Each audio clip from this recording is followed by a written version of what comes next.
नहीं खेला है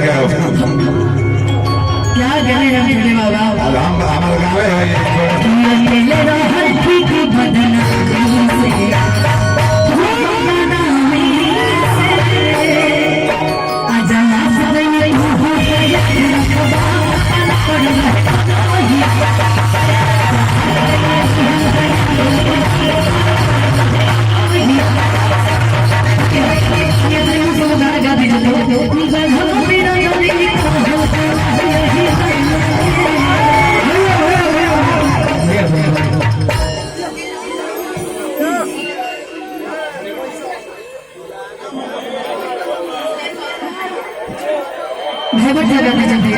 ये हमने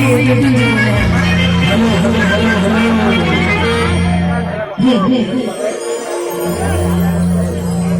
लगा देखो देखिए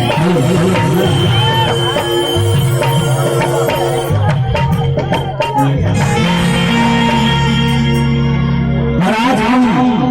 अपने माननीय आदरणीय भूपेंद्र यादव जी के शुभ बड़े भैया विवेक भैया के यहाँ हमारे वहाँ निखिल भैया के यहाँ और मुकेश भैया के भतीजे के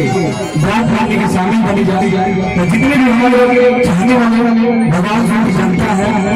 सबको बिल्कुल मेरे तरफ से दिल से प्रणाम है। छोटा सा